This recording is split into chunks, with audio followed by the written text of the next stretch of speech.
할렐루야. 우리 이 시간 좌우 옆 사람을 바라보면서 함께 인사 나누겠습니다. 우리 사랑합니다, 축복합니다. 함께 인사 나누겠습니다. 네. 예. 참 코로나가 연일 계속해서 이제 확산을 하고 있고 연일 또 최고치를 계속해서 경신하고 있습니다. 오늘도 어제가 950명이었고 어제 이제 그 전날이죠. 그리고 이제 어제 하루 동안 1000명이 넘는 1030여 명 정도가 이제 확진이 되었다라고 합니다. 그래서 또 이 정부의 그 방침에 따라서 저희 교회도 최대한 협조를 하고 하겠습니다. 그래서 이를 위해서 함께 기도해 주시고 또 맨 앞에서 이제 그 가장 최전방에서 또 코로나와 함께 혈투를 벌이고 있는 우리 의료진들을 위해서 꼭 기도해 주시기 바랍니다. 오늘 말씀은 제가 오늘 이 말씀을 준비하려고 했던 것도 아니고 제가 이제 월요일 날 하나님께서 주신 마음 가운데 이제 이런 말씀을 전해야 되겠다라고 준비를 하고 있는 가운데 제가 목요일 날 새벽 예배에 이제 기도를 한 가운데 하나님께서 이 말씀의 본문과 또 감동을 주셔서 이 말씀을 이제 준비해서 준비해서 전하는 말씀입니다. 오늘 이 말씀의 제목은 인생 문제의 두 명의 출제자라는 제목입니다.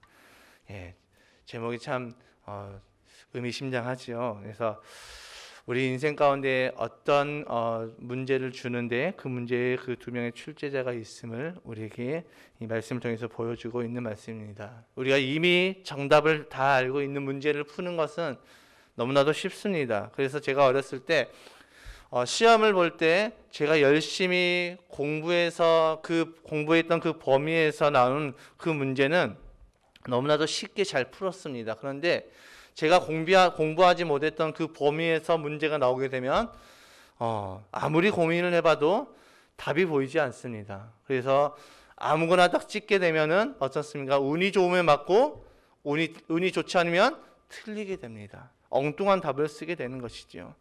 문제를 만났을 때 정답을 알면 그것만큼 쉬운 것은 없습니다. 이것은 진리입니다. 어떤 문제를 풀 때 그 문제의 정답을 알면 그 문제를 푸는 것은 전혀 문제가 되지 않습니다. 우리의 인생도 그런 것 같습니다. 인생의 문제를 만났을 때 그 정답을 아는 자와 모르는 자가 느껴지는 그 체감은 하늘과 땅의 차이입니다. 그 정답을 아는 사람은 그 인생의 문제를 쉽게 풀어나갑니다. 반면 정답을 알지 못하는 사람은 엉뚱한 답을 적을 수밖에 없습니다. 성경은 우리에게 수많은 것을 가르쳐주고 있습니다. 그 중에서 우리의 인생 가운데 만나게 되는 그 문제에 관해서도 우리에게 가르쳐주고 있습니다. 오늘 말씀을 기록한 이 야고보 사도는 이 말씀을 통하여서 우리가 만나는 문제에 관해서 우리는 어떻게 대응을 해야 할지를 우리에게 가르쳐주고 있습니다. 그런데 문제는 이 문제의 속성을 알아야지 그 문제에 맞게 대응을 한다라는 것입니다. 성경에서 말하는 인생의 문제에는 두 가지 속성이 있습니다. 첫 번째는 하나님께서 주시는 것이며 두 번째는 사탄이 주는 것입니다. 인생의 문제 앞에서 이 문제의 출제자가 누구인지만 알아도 우리는 너무나도 편안할 것 같습니다. 지금 이 시간이 하나님께서 나에게 주신 시험의 시간이구나라고 하면은 우리는 어떻게든 견딜 힘이 있습니다. 그런데 이 시험의 문제가 하나님께서 주신 것인지 아니면 사탄이 나를 유혹하는 것인지 우리가 알 수 없다면 그 시간만큼 어렵고 힘든 시간은 없는 것 같습니다. 오늘 말씀을 통해서 우리의 인생의 문제를 출제하는 그 출제자가 누구인지 그리고 그 문제를 출제하는 그 목적과 그 문제를 풀었을 때 나타나는 결과가 어떻게 되는지 함께 말씀을 통해서 알아보고 은혜를 나눠보고자 합니다. 첫 번째로 하나님께서 주시는 시험이 있다라는 것입니다.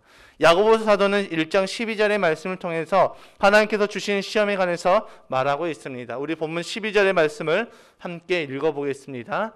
시작. 시험을 견디어내는 사람은 복이 있습니다. 그 사람은 그의 참됨이 입증되어서 생명의 면류관을 받을 것이기 때문입니다. 그것은 하나님을 사랑하는 사람들에게 약속된 것입니다. 아멘. 오늘 야고보 사도는 모든 믿는 자에게는 시험이 오는데 그 시험을 견디는 자에게 복이 있다라고 말씀하고 있습니다. 이 야고보 사도는 하나님이 주시는 시험을 이기는 방법에 대해서 이렇게 말씀하고 있습니다. 견디어내는 것, 즉 참는 것을 말하고 있죠. 그런데 이 참는 것은 하나님께서 우리에게 보내주신 성령님의 속성 중에 하나입니다. 갈라디아서 5장 22절과 23절의 말씀을 함께 읽어보겠습니다. 시작. 그러나 성령의 열매는 사랑과 기쁨과 화평과 인내와 친절과 선함과 신실과 온유와 절제입니다. 아멘. 이 본문에서 이 방금 우리가 읽었던 말씀 가운데 나타나는 그 인내가 개역개정, 우리가 이전에 썼던 그 성경 개역개정에서는 오래 참음이라고 기록이 되어 있습니다. 이 성령의 9가지 열매를 통해서 야고보 사도가 시험을 견디어내는 자가 복이 있다고 하였는데, 그것을 견디는 힘은 나에게로부터 오는 것이 아니라 누구에게로부터 오시는 것입니까? 성령의 9가지 열매이기 때문에 성령께서 우리에게 그 시험을 견딜 수 있는 힘을 주시는 것임을 우리는 알 수가 있습니다. 그렇기 때문에 시험을 이기는 것은 내 힘으로 견디고 승리하는 것이 아니라 성령님을 의지할 때 우리는 시험을 이길 수 있다라고 우리 야고보 사도는 우리에게 말씀해 주고 있는 것입니다. 그 통로는 어떻게 될까요? 하나님의 그 시험이 들어오는 통로는 어떻게 될까요? 야고보 사도는 하나님의 시험을 참는 자가 복이 있다고 말을 하고 있습니다. 이 하나님의 시험은 우리에게 유익한 것인가 아닌가를 우리가 점검해 봤을 때 이것은 당연하게 유익한 것입니다. 하나님께서 좋은 것을 주시기 위해서 우리에게 주시는 시험입니다. 그렇다면 이 시험이 들어오는 통로는 어디일까요? 굳이 말씀을 찾아보지 않아도 우리는 알 수 있지만 정확하게 하기 위해서 말씀을 찾아보겠습니다. 본문 17절의 말씀을 함께 읽어보겠습니다. 시작. 온갖 좋은 선물과 모든 완전한 은사는 위에서 곧 빛들을 지으신 아버지께로부터 내려옵니다. 아멘. 하나님의 시험이 우리에게 들어오는 그 통로는 아버지께로부터 위에서 아래로 내려온다라고 말씀하고 있습니다. 그렇다면 왜 굳이 하나님께서는 우리에게 시험을 주실까? 좋은 것을 주시기 위함이라면 그냥 주셔도 될 건데 꼭 이렇게 대가를 치러야지 주시는가? 왜 하나님께서는 우리에게 시험을 주실까? 시험을 주시는 목적이 무엇일까요? 그것은 우리 믿음의 연단이며 또 그 연단을 통하여서 하나님 당신의 뜻을 이루기 위함이라고 성경은 말하고 있습니다. 베드로전서 1장 7절과 8절의 말씀 함께 읽어보겠습니다. 시작.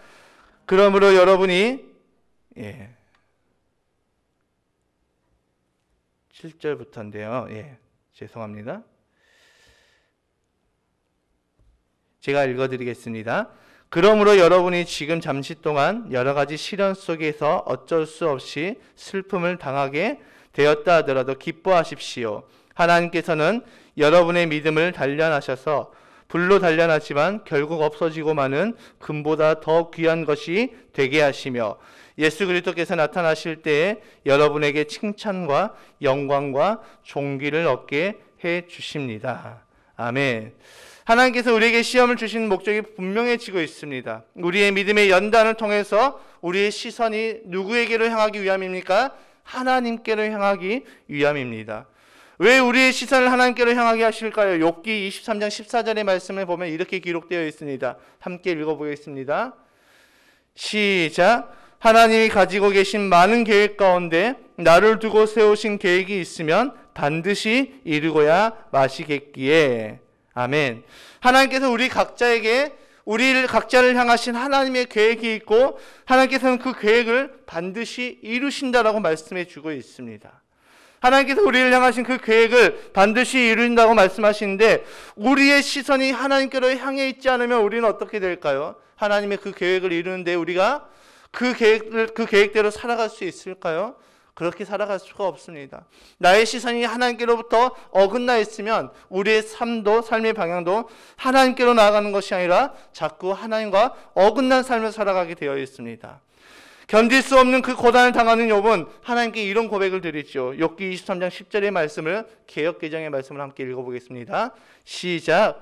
그러나 내가 가는 길을 그가 아시나니 그가 나를 단련하신 후에는 내가 순금같이 되어 나오리라. 아멘.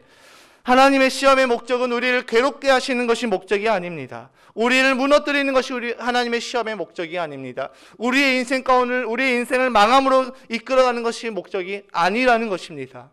하나님의 뜻을 따라 살아가게 하는 것이 하나님께서 우리에게 시험을 주시는 목적이고, 그 시험을 통해서 우리의 믿음이 확증된다라고 성경은 말하고 있습니다.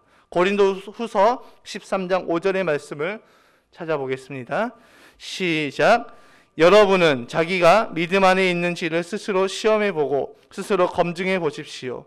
여러분은 예수 그리스도께서 여러분 안에 계시다는 것을 알지 못합니까? 모른다면 여러분은 실격자입니다. 그런데 더 놀라운 것은 이 말씀 다음 구절에 이런 말씀이 있습니다. 그러나 나는 우리가 실격자가 아니라는 것을 여러분이 알게 되기를 바랍니다. 우리 안에 예수 그리스도가 함께 있으면 우리가 알지 못한다면 우리는 실격자라고 말하지만은 바울 사도가 더 이어서 뭐라고 이야기하고 있습니까? 그러나 나는 우리가 실격자가 아니라는 것을 여러분이 알게 되기를 바랍니다라고 말씀하고 있습니다. 이 말씀이 곧 무엇입니까? 하나님께서 우리를 바라보시면서 너희는 실격자야라고 말씀을 하시는 것이 아니라 우리는 실격자가 아니라고 말씀해 주시는 것입니다. 우리는 무엇으로 우리 스스로를 검증할 것입니까? 우리의 믿음을 무엇으로 검증할 것입니까? 하나님께서 우리에게 주시는 그 시험을 통해서 우리는 검증하며 나아가는 것입니다. 우리에게 주어진 그 시험을 우리가 견뎌냈을 때 우리에게는 어떤 결과가 나타날까요? 12절의 말씀을 다시 한번 읽어보겠습니다. 본문 12절의 말씀 시작. 시험을 견디어내는 사람은 복이 있습니다. 그 사람은 그의 참됨이 입증되어서 생명의 면류관을 받을 것이기 때문입니다. 그것은 하나님을 사랑하는 사람들에게 약속된 것입니다. 아멘.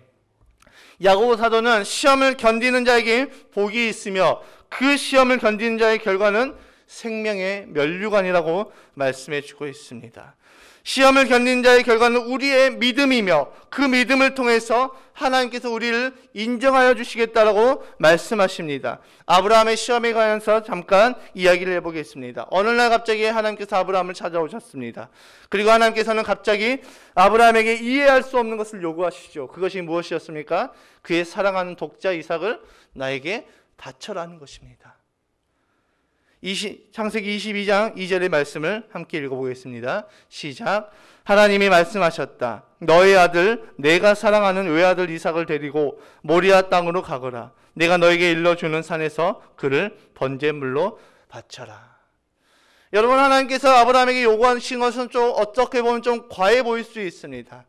아브라함이 하나님께 요구해서 그 독자 이삭을 받은 것이 아닙니다. 하나님께서 주시겠다고 약속하셨습니다. 가만히 있는 아브라함을 하나님께서 부르시고 그 부르심 가운데 내가 너의 이름을 창대하게 하고 내가 너를 크게 사용하겠다고 말씀하시면서 너의 독자로부터 큰 민족을 이룰 것이라고 약속하여 주셨습니다. 그런데 하나님께서 어떻게 합니까? 줘놓고 다시 빼앗아 가고 있습니다. 아브라함은 이 하나님의 어처구니 없는 그 하나님의 말씀에 순종의 모습을 보이지요. 그리고 그를 바치기 위해서 모리아 산으로 올라가기 시작합니다. 그리고 그를 번제물로 드리려는 그때 하나님께서 그를 급하게 막으시고 이렇게 말씀하여 주십니다. 창세기 22장 15절에서 18절까지의 말씀입니다. 시작. 주님의 천사가 하늘에서 두 번째로 아브라함을 불러서 말하였다. 주님의 말씀이다. 내가 친히 맹세한다. 내가 이렇게 너의 아들까지 너의 외아들까지 아끼지 않았으니 내가 반드시 너에게 큰 복을 주며 너의 자손이 크게 불어나서 하늘의 별처럼 바닷가의 모래처럼 많아지게 하겠다. 너의 자손은 원수의 성을 차지할 것이다. 내가 나에게 복종하였으니 세상 모든 민족이 내 자손의 덕을 입어서 복을 받게 할 것이다. 아멘. 여러분, 아브라함은 이 하나님의 시험을 통과하였습니다. 하나님께서 그의 이 아브라함의 믿음을 인정하시고 그에게 복을 주시되 그 복이 아브라함의 그 가문만이 받는 것이 아니라 세상의 모든 민족이 다 너의 그 가문을 통하여서 너의 자손의 덕을 입어서 복을 받게 될 것이라고 말씀하고 있습니다. 여러분, 우리가 하나님의 시험을 견디고 통과하였을 때 우리에게서 누가 증거가 되는 것입니까? 우리는 그 시험을 통과함으로 누구에게 감사의 고백을 드립니까? 우리는 하나님께 감사의 고백을 드려지게 되는 것입니다. 왜 아브라함이 그 시험을 통과하여서 하나님께서 이 약속의 말씀을 주셨을까요? 세상 모든 민족이 내 자손의 덕을 입어서 복을 받게 될 것이다. 여러분, 우리는 얼마 전에 다니엘 기도회를 통해서 수많은 간증을 들었습니다.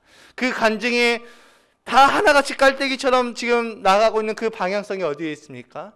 그 간증은 하나님을 간증하고 있다는 것입니다. 우리에게 다가오는 그 하나님의 시험을 우리가 견뎌냈을 때 우리는 하나님을 드러내게 되는 것입니다. 그 삶을 통하여서 하나님을 알지 못한 자들이 하나님을 알게 되어지는 것입니다. 그 삶을 통하여서 하나님을 알지 못한 자들에게 우리는 복음의 증인된 삶을 살아가게 되는 것입니다. 즉 하나님의 뜻대로 우리의 삶이 인도되어져 가는 것을 우리는 그 삶을 통하여서 많은 자들에게 우리는 하나님에 대해서 증거하게 되는 것입니다. 내 말로 증거하는 것이 아니라 나의 삶과 나의 행동으로 우리는 증거되어지는 것입니다. 이것이 시험을 견디는 자의 복이라는 것입니다. 그런데 반대로 하나님의 그 시험을 견디지 못했을 때 우리는 어떻게 되어질까요? 일단 제가 결론부터 말씀을 드리자면 하나님의 그 시험에는 실패할 수가 없다라는 것입니다. 고린도전서 10장 13절의 말씀을 함께 읽어보겠습니다. 시작. 여러분은 사람이 흔히 겪는 시련 밖에 다른 시련을 당한 적이 없습니다. 하나님은 신실하십니다. 여러분이 감당할 수 있는 능력 이상으로 시련을 겪는 것을 하나님은 허락하지 않으십니다. 하나님께서는 시련과 함께 그것을 벗어날 길도 마련해 주셔서 여러분이 그 시련을 견디어낼 수 있게 해주십니다. 아멘. 여러분, 하나님께서는 우리가 감당 못할 그런 시험을 주시는 분이 아니십니다. 우리를 무너뜨리기 위한 것이 하나님의 목적이 아니라 우리를 세우기 위한 것이 하나님의 목적이라는 것입니다. 그렇기 때문에 하나님께서 주시는 그 시험은 우리가 능히 감당할 수 있는 시험이며 또 그것을 벗어날 길도 마련해 주신다라고 성경은 우리에게 말씀해 주고 있습니다. 하나님은 우리가 능히 이겨내실 그 고난을 허락하시고 그 고난을 견디고 승리함으로 하나님을 자랑하는 간증의 주인공으로 세워주십니다. 그렇다면 하나님의 시험은 우리가 아무것도 하지 않아도 되는가? 우리가 다 이길 수 있다라면, 하나님의 시험은 실패할 법이 없다라면 정말 내가 아무것도 하지 않아도 되는가? 그것은 아니라는 것입니다. 왜 우리가 고난과 그 문제를 만났을 때 힘이 들까요? 왜 우리가 인생의 문제를 만났을 때 우리는 힘이 들까요? 그 문제를 만난 이유에 대해서 우리는 알지 못하기 때문입니다. 왜 이런 일이 나에게 왔지? 왜 이런 시련이 나에게 왔지? 라는 그 문제가 풀리지 않기 때문에 힘이 드는 것입니다. 그런데 그 문제의 원인을 알게 될 때 문제는 더 이상 문제가 되지 않습니다. 하나님의 시험은 무조건 승리하기 때문에 쉽고 아무것도 안 해도 된다는 그 생각은 너무나도 큰 오산입니다. 기도와 말씀을 통해서 나에게 오는 그 시험이 하나님께로부터 왔음을 인식하고 깨달았을 때 우리에게 문제가 되지 않고 오히려 하나님께서 주시는 그 힘으로 이겨낼 수가 있게 되는 것입니다. 그러나 아무것도 하지 않는다면, 그 원인조차도 모르면 인간은 누군가에게 탓을 돌릴 수밖에 없습니다. 나에게 불행한 일이 왔을 때 인간은 나 때문에 그 일이 왔다라고 인정하지 않습니다. 누구 때문이야? 내가 그 당시 그 사람의 말만 듣지 않았더라면 이런 일은 없었을 건데. 이것이 우리 인간의 모습이라는 것입니다.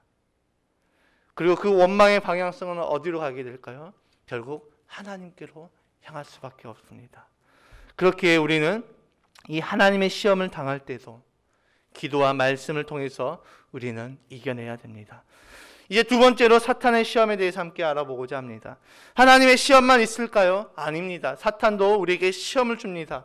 이것을 우리는 유혹이라고도 말합니다. 물론 우리말 성경에는 단 한 가지의 단어로만 쓰였습니다. 시험이라는 단어로만 쓰였기 때문에 우리가 잘 알지 못합니다. 그러나 영어 성경으로 보면 하나님의 시험은 테스트란 단어로 쓰였고 이 사탄의 시험은 템테이션이라는 그 유혹이라는 단어로 쓰여 있습니다. 사탄의 그 유혹이 찾아오는 그 통로는 이렇습니다. 본문 14절의 말씀 함께 읽어보겠습니다. 시작. 사람이 시험을 당하는 것은 각각 자기의 욕심에 이끌려서 꿰매 빠지기 때문입니다. 아멘.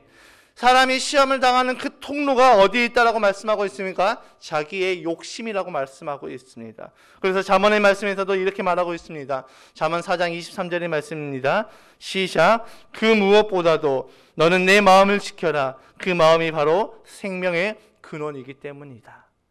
구약의 예레미야 선지자도 이렇게 말했습니다. 예레미야 17장 9절의 말씀입니다. 시작. 만물보다 더 거짓되고 아주 썩은 것은 사람의 마음이니 누가 그 속을 알 수 있습니까? 아멘. 사탄의 유혹이 들어오는 통로가 어디라고 말하고 있습니까? 우리의 마음과 우리의 생각으로부터 들어온다라고 말씀하고 있습니다. 아담과 하와의 경우를 한번 살펴보겠습니다. 어느 날 갑자기 뱀이 하와를 찾아옵니다. 그리고 선악과를 이야기합니다. 하와야, 정말 하나님께서 이 동산의 모든 것을 다 주셨니? 라고 묻자 하와가 이렇게 이야기합니다. 정말 다 주셨어. 그러자 뱀이 재차 묻죠. 정말? 그러자 하와가 이런 이야기를 합니다. 다 주셨는데 동산 중앙에 있는 그 나무, 그 실과 그 선악을 알게 하는 그 나무의 열매는 먹지 말라고 하셨어. 그거 먹으면 우리가 죽는데. 그러자 뱀이 이렇게 이야기합니다. 왜 먹지 말라고 하셨어? 그거 먹으면 우리 죽을 수도 있대 라고 대답을 하자 뱀이 이렇게 이야기합니다. 아니야, 절대 죽지 않아. 정말이야. 못 믿겠으면 한번 먹어봐 라고 하면서 그것을 먹으면 너희의 눈이 밝아져서 너희도 하나님처럼 된다 라고 이야기를 합니다. 하나님처럼 된다라는 그 말에 하와가 꽂히기 시작합니다. 그리고 생각합니다. 나도 하나님처럼 되고 싶다. 그리고 지금까지 하나님께서 주셨던 그 모든 것들을 이제 보지 못하고 선악과 한 가지만 보입니다. 나도 하나님처럼 되고 싶다. 나도 하나님처럼 되고 싶다. 결국 그 욕망에 이끌려서 선악과의 열매를 떼어 먹습니다. 그리고 남편에게도 주었습니다. 여러분, 왜 하와가 이 선악과를 먹게 되었을까요? 사탄의 유혹에 넘어갔기 때문입니다. 어떤 유혹입니까? 하나님처럼 되고 싶다. 그 하나님처럼 되고 싶다는 그 말은 사탄이 이야기했지만 그 안에서 하와의 마음 가운데서 계속해서 반복이 되어졌습니다. 하나님처럼 되고 싶다. 여러분, 이 유혹은 우리의 마음에서부터 들어오기 시작합니다. 사탄이 시험을 주는 목적은 무엇일까요? 하나님을 부인하는 것이 최종의 목적입니다. 본문의 말씀을 다시 한번 보겠습니다. 욥기의 말씀을 본문의 말씀, 욥기의 말씀을 보면 참 재미있는 대목이 나타나고 있습니다. 하나님께서 어느 날 갑자기 하나님의 아들들을 다 불러 모으십니다. 그런데 그 자리에 사탄도 있다라고 욥기의 말씀을 보면 기록되어 있습니다. 그리고 하나님께서 이 사탄에게 묻습니다. 야, 너는 어디에 다녀왔니? 라고 묻자 사탄이 땅을 돌아보고 왔습니다 라고 이야기합니다. 그러자 하나님께서 이렇게 묻습니다. 자랑을 하시면서 야, 내 사랑하는 내 아들, 내 종 욥도 봤니? 라고 묻습니다. 그러자 사탄이 이렇게 이야기하지요. 욥이 정말 아무것도 바라는 것 없이 하나님을 경외하겠습니까? 하나님께서 복을 주시니까 당연히 욥은 하나님을 경외할 수밖에 없지요 라고 이야기합니다. 그런 그가 어느 날 갑자기 모든 것을 다 잃게 된다면 아마 하나님을 향해서 원망하실 것입니다. 그리고 욥은 하루아침에 자녀와 재산을 다 잃었습니다. 그런데도 욥은 하나님을 저주하지 않습니다. 또다시 사탄은 이렇게 말합니다. 그가 아직 건강하니까 그렇습니다. 건강마저 잃어버린다면 그는 정말 하나님을 향해서 저주하고 하나님을 향해서 정말 하나님을 저주할 것입니다 라고 이야기합니다. 그러자 하나님께서 그 일을 허락하셨고 욥은 건강마저 잃어버립니다. 그럼에도 그는 하나님을 저주하거나 부인하지 않습니다. 사탄이 하나님께 그렇게 고해서 욥에게 시험을 줬던 그 이유가 무엇입니까? 욥의 입술을 통하여서 하나님을 향해서 저주하고 하나님이 없다라고 이야기하기 위함이었습니다. 그러나 욥은 그렇게 하지 않았습니다. 우리가 사탄의 그 유혹에서 넘어가지 않고 승리하였을 때 우리에게는 어떤 결과가 나타날까요? 그 결과는 승리했을 때의 결과는 하나님의 시험에서 승리했을 때와 비슷합니다. 우리의 시선은 더욱더 하나님을 바라보게 되어지겠죠. 또 우리의 믿음 더욱더 견고해지겠죠. 우리의 입술을 통해서 하나님을 고백하고 하나님을 찬양하며 우리의 삶은 복음의 증인된 삶을 살아가게 되어집니다. 반면에 우리가 그 시험을 이겨내지 못하고 넘어졌을 때 우리는 어떻게 될까요? 본문 15절의 말씀을 함께 읽어보겠습니다. 시작. 욕심이 잉태하면 죄를 낳고 죄가 자라면 죽음을 낳습니다. 아멘. 성경은 우리에게 죽음을 말하고 있습니다. 그 죄의 결과에 대해서 우리에게 죽음을 말하고 있습니다. 그런데 이상합니다. 우리가 죄를 짓는다고 정말 죽는 것일까? 여러분, 거짓말을 했는데 어느 날 갑자기 내가 거짓말하고 있는데 하늘에서 벼락이 떨어져서 죽었다라는 그 소리를 들어본 적이 있으십니까? 없습니다. 죄 중에 조금 더 큰 죄를 예를 들겠습니다. 이 음란의 죄를 짓다가 어느 날 갑자기 벼락을 쳐서 내가 죽었다. 이런 소식 간간이는 있겠지만 매번 있는 일은 아닙니다. 살인을 예를 들어봅시다. 요즘 우리나라에 살인죄를 저질러도 사형을 당하지 않습니다. 이상합니다. 성경은 우리가 죄의 그 결과는 죽음이라고 이야기하는데 우리가 실생활에서 우리가 생각하는 그 죄를 저질렀을 때 우리가 죽음을 당하지 않는다라는 것입니다. 그런데 성경은 욕심이 잉태해서 죄를 낳고 죄가 자라서 죽음을 낳는다라고 이야기하고 있습니다. 우리가 이 땅에서 살면서 죄를 지어도 죽지 않는데 왜 성경은 이렇게 말하고 있을까요? 하나님께서 아담과 하와에게 너희가 선악을 알게 하는 그 열매를 먹는 그날 너희는 죽을 것이라고 말씀하셨는데 그들은 먹고 죽지 않았습니다. 왜일까요? 성경이 거짓말하는 것일까요? 그것은 아닙니다. 성경이 말하는 죽음의 의미와 우리가 생각하는 죽음의 의미가 다르길 뿐입니다. 우리가 생각하는 죽음의 의미는 무엇입니까? 우리의 육신의 죽음을 말합니다. 죄를 지어서 죽었다라는 것은 어떠한 물리적인 그 힘에 의해서 우리의 육신의 생명이 끝났음을 우리는 생각하게 되어집니다. 그러나 성경이 말하는 그 죽음의 의미는 무엇입니까? 영의 죽음을 의미합니다. 아담과 하와가 선악과를 먹고 받게 된 결과가 무엇입니까? 그들의 육신의 죽음이 아니라 하나님과의 단절이었습니다.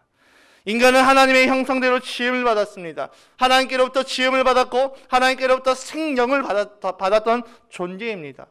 인간은 하나님 없이 살아갈 수 있는 존재가 아님에도 불구하고 하나님과의 관계가 끊어졌다는 것은 곧 그들의 생명이 끊어졌음을 의미하고 있는 것입니다.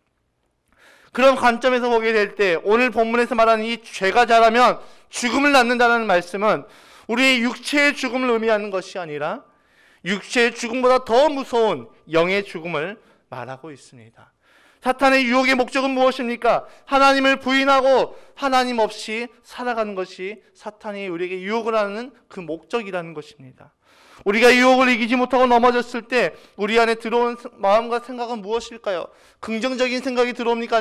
아니면 부정적인 생각이 들어옵니까? 내가 죄를 지었는데 죄를 지어서 너무 기분이 좋아. 이렇게 하시는 분 계십니까? 내가 예수님을 믿는데 술을 마시면서 술 마시니까 너무 기분이 좋아. 이게 정말 세상 살 맛이야. 이렇게 하시는 분 계실까요? 우리 안에 있는 그 성령의 탄식하심 때문에 우리는 죄를 지으면 우리는 긍정적인 생각이 들어올 수가 없습니다. 부정적인 생각이 들어오지요. 그러면서 스스로 우리는 어떻게 될까요? 자책하기 시작합니다. 그리고 스스로를 정죄하고 책망하기 시작합니다.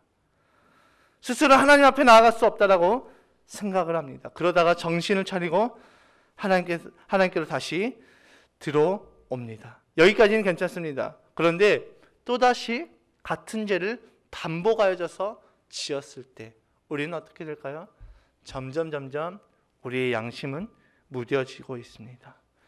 그리고 반복하게 짓게 되면서 그 마지막에는 어떻게 이야기를 합니까?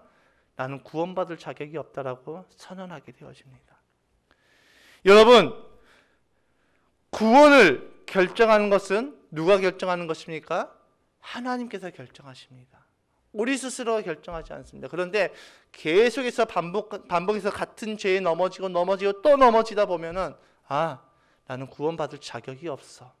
난 하나님 믿을 자격이 없어. 그리고 스스로 하나님을 떠나버립니다.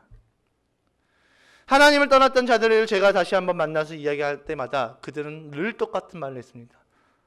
나는 이제 하나님께로 돌아갈 자격이 없어 라고 이야기를 합니다. 그런데 유혹에 넘어짐으로 인해서 그렇게 우리는 그 유혹에 넘어짐으로 인해서 사탄은 우리를 계속해서 속이고 있습니다. 너는 구원받을 자격 없어. 너는 이제 하나님께로부터 용서받을 자격이 없어. 또 넘어졌잖아. 또 무너졌잖아. 언제까지 하나님 봐주실 것 같아? 아니야. 하나님께서도 이제 끝이야. 이렇게 생각함으로 하나님을 떠나게 되어집니다. 그러나 분명하게 말씀드립니다. 속지 마시기 바랍니다. 구원은 우리의 어떠함에 의해서 결정되어지거나 구원은 우리의 어떠함에 의해서 변하는 것이 아니라는 것입니다. 구원받을 자격 없는 우리를 위해서 하나님께서 이 땅에 직접 오셨습니다. 그리고 우리가 넘어질 것도 다 아십니다. 우리가 무너질 것도 다 아십니다. 그럼에도 불구하고 하나님께서는 우리에게 이 말씀을 하여 주십니다. 요한복음 3장 16절의 말씀입니다. 시작. 하나님께서 세상을 이처럼 사랑하셔서 외아들을 주셨으니 이는 그를 믿는 사람마다 멸망하지 않고 영생을 얻게 하려는 것이다. 아멘. 지금도 수없이 계속해서 반복되는 그 죄 가운데 넘어지는 그 모든 사람들에게 하나님께서는 말씀하여 주십니다. 하나님께서 너를 이처럼 사랑하사 독생자 예수 그리스도를 주었다라고 말씀해 주고 있습니다. 여러분, 우리의 어떠함에 따라서 구원이 변하는 것이 아닙니다. 사단이 우리에게 유혹을 하는 그 목적은 우리에게 죄책감을 통하여서 정죄함을 통하여서 우리 스스로가 하나님을 부인하고 하나님을 멀리 떠나게 하는 것이 목적이라는 것입니다.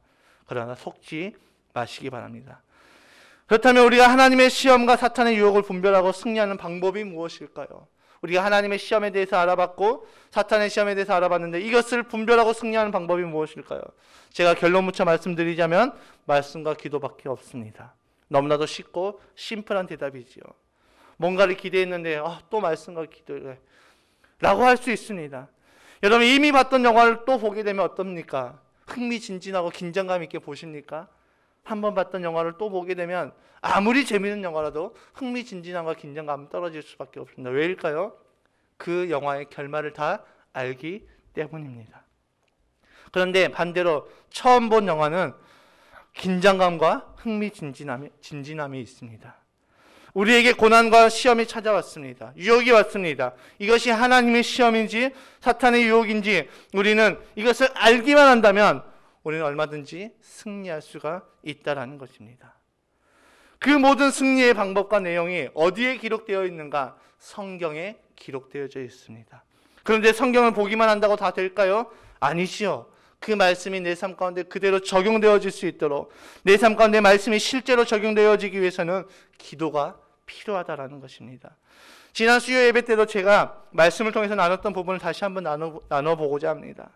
제가 코로나 2단계로 격상이 되고 나서 제 안에 갈등이 찾아왔습니다. 그것은 무엇이냐면 이 수요 예배와 새벽 예배를 어떻게 해야 되는 거였습니다. 고민이 됐습니다.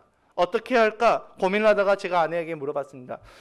수요 예배, 새벽 예배 어떻게 하지? 라고 묻자 아내는 1초의 망설임도 없이 당연히 드려야죠 라고 이야기를 하더라고요.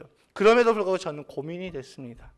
그리고 다음날 새벽 예배 때 기도해보고 결정하기로 했습니다. 그리고 새벽에 나가서 기도하였습니다.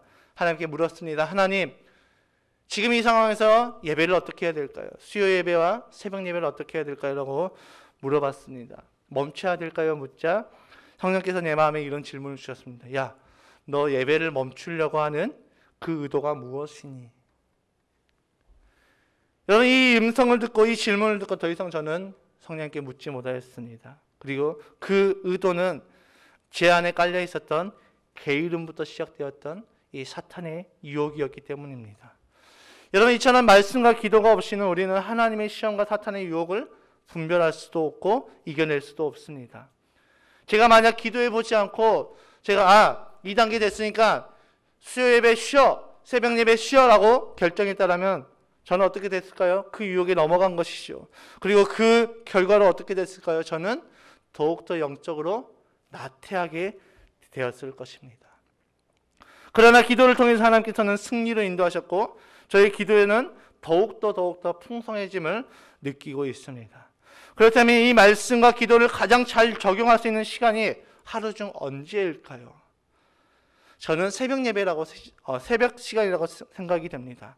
말씀을 묵상하고 하나님께 집중해서 기도할 수 있는 그 시간, 그 누구의 간섭과 터치 없는 그 시간은 하루 중에 언제일까라고 제가 고민해 봤을 때 새벽밖에 없다라고 저는 생각되어집니다. 저의 하루의 삶을 점검해 보면 이렇습니다. 아침에는 이제 저의 일과는 아침에는 아이들 등원과 또 집안 정리와 교회 출근을 위해서 바쁘게 움직입니다. 그리고 아이들 등원시키고 교회로 출근해서 사역을 하다 보면은 때로는 전화가 와서 누구를 만나야 되고 때로는 누구와 이렇게 상담을 해야 되는 경우도 많이 찾아옵니다.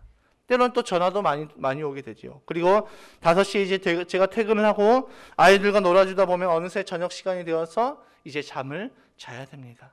그런데 제가 만약에 그 저녁 시간에 한 7시쯤 돼서 제가 아내가 아이들 다 맡겨놓고 나 기도하고 올게라고 하면은 물론 가라고는 하겠죠. 그러나 저희 가정에 평화가 있을까요, 없을까요? 점점 평화가 사라질 것입니다. 하루 일과 중 제가 하나님께 가장 집중할 수 있는 그 시간은 제가 아무리 점검을 해봐도 제가 아침부터 저녁까지 점검을 해봐도 없습니다. 그런데 새벽만큼은 그 누구의 간섭도 받지 않습니다. 누가 상담하자고 저에게 전화하지도 않습니다. 차 한잔 마시자고 전화하지도 않습니다. 저는 조용히 그 새벽 시간을 통하여서 하나님께 집중할 수가 있습니다. 그렇게 새벽을 깨어서 하나님께 집중하면서 하나님께 묻는다면 하나님의 음성을 더욱더 명확하게 들을 수가 있습니다. 오늘의 이 말씀도 제가 목요일 새벽 기도를 하면서 하나님께 기도하는데 저는 원래 이번 주에 말씀을 마르다와 마리아에 관해서 말씀을 준비하려고 다 준비하고 있었습니다. 그런데 하나님께서 말씀을 바꾸셨습니다. 새벽 때마다 하나님께서 부어주시는 그 은혜가 있습니다. 새벽 때마다 하나님께 더욱더 집중하게 하시는 그 은혜가 있다라는 것입니다. 여러분 지금 우리의 인생 가운데 혹시 문제를 만나신 분이 계십니까? 도무지 이해할 수 없는 일들을 겪고 계시는 분들이 계십니까? 특히 코로나 시대 가운데서 정말 내가 무엇인가 해보려고 했는데 다 막혀있는 그런 상황 가운데서 우리는 이 길을 어떻게 해결해 나가야 될지 우리는 잘 알 수가 없습니다. 여러분 찬양 중에 이런 찬양이 있습니다. 왜 나만 겪는 고난이냐고 불평하지 마세요. 고난의 뒤편에 있는 주님이 주실 축복 미리 보면서 감사하세요. 아멘. 여러분, 왜 우리는 인생의 문제를 만났을 때 왜 기도해야 될까요? 우리가 인생의 문제를 만났을 때 왜 말씀을 붙들어야 될까요? 우리가 기도와 말씀을 붙들 때 우리의 시선은 문제로 향하는 것이 아니라 그 문제 뒤에 계시는 하나님을 바라보게 되어지는 것입니다. 내가 이 새벽을 깨워서 새벽에 하나님께 집중함으로 말미암아 나에게 집중되었던 그 문제의 시선이 이제는 하나님께로 옮겨지는 것을 우리는 경험하게 될 것입니다. 새벽을 깨우십시다. 우리 하루의 그 일과 중, 그 바쁜 일과 중 하나님께 집중할 수 있는 그 시간은 제가 아무리 고민을 또 해봐도 새벽밖에 없습니다. 새벽에는 내가 하나님 앞에 기도할 때 그 누가 나에게 이야기하지 않습니다. 그 누가 나의 그 새벽의 기도의 시간을 방해하지 않습니다. 제가 새벽 4시에 이제 잠을 깨서 씻고 예배를 준비하고 예배를 드리고 기도를 하고 나서 나머지 이제 아이들이 일어날 그 시간 가운데 책을 보면서 성경을 보면서 또 제가 미루었던 것들을 하게 되면서 정말 많은 여유를 느끼고 있습니다. 사랑하는 성도님들, 지금 문제를 만나셨습니까? 문제를 만났을 때 우리의 시선이 하나님께로 향해야 되는데 그 시선을 하나님께로 나아갈 수 있는 그 가장 좋은 통로는 하나님께서 새벽이라는 그 시간을 우리에게 주셨다라는 것입니다. 이 새벽을 깨워서 하나님의 시험과 사탄의 유혹을 분별하고 또 승리할 수 있는 저와 여러분이 되시기를 주님의 이름으로 축복합니다.